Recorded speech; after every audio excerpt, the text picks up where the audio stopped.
imagine volunteering your time at a local homeless shelter, or volunteering your time at an internship, or just volunteering your own personal time in general to do a specific task or job.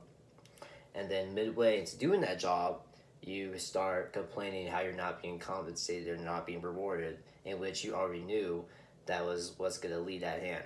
And that's kind of the fixed social mindset that we have right now in our society when it pertains to the NCAA.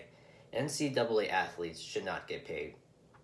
The reasons are is that number one, they already get paid.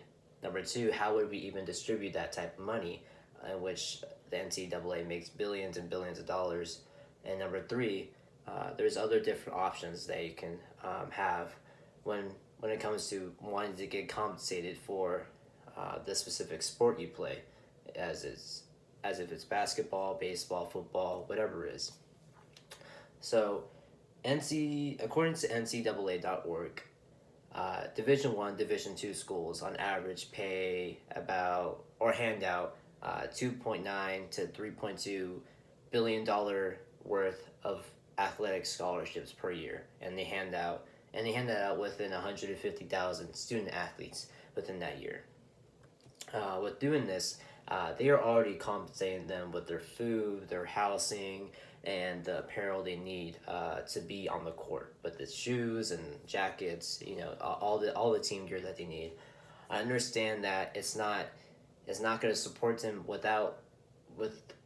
without the realms of basketball, the sport itself. But it's not meant to do that. It's meant to for you to come on campus, for you to work hard, you being as an amateur, focusing on that specific commitment that you make to the university. It's not meant for you to get paid and stuff like that.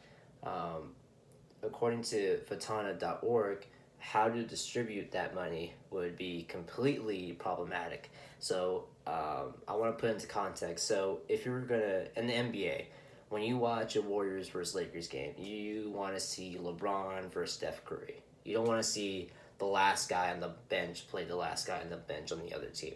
That's not what you pay your hard-earned money for. When you go to Duke and you pay your money to see the best player on the team, and against the best player, what about the guys on the bench? What about the last 15 guys on the bench? Are you saying they should get paid just as much as the best player on that team? How would you even distribute the money? Is the best guy on the team going to get paid 3 million opposed to the guy that never plays the whole entire season? Does he get paid $100 or something like that? It's just unrealistic. How would you even do that? And in terms of being an amateur, I just think it's unfair to have that salary, differentiate amongst college players, because everyone's struggling in their own way. So you can't hand one guy a $3 million salary and last guy on the bench, just a few bucks in college. So, according to my audience survey, 66.7% of people voted that no. They voted yes. They should get paid, and the reason why I disagree with that, the reasons that they presented me on the written one, was that they play or have just as a physical toll on their body as if they're playing in the NBA. That was a lot of the responses I got from my survey. The reason why I'm gonna say that's false is because on average the NBA plays about 82 games, and then when you add in playoffs, you add in preseason, they play roughly about 110, 115 games per year, and that's high level basketball against the greatest guys on the court.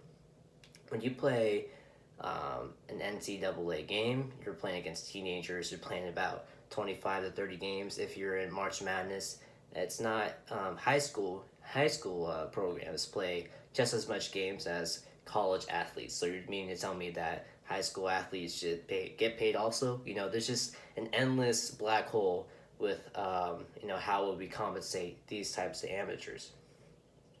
So the with the points I just make, I just feel like if you are in the NCAA and you are handed this big scholarship, which they pay for your food, They pay for your housing. They give you a stipend. Beginning of the year is usually around 12 to 1500. That itself is like getting payment, and then um, the different options that they present to you.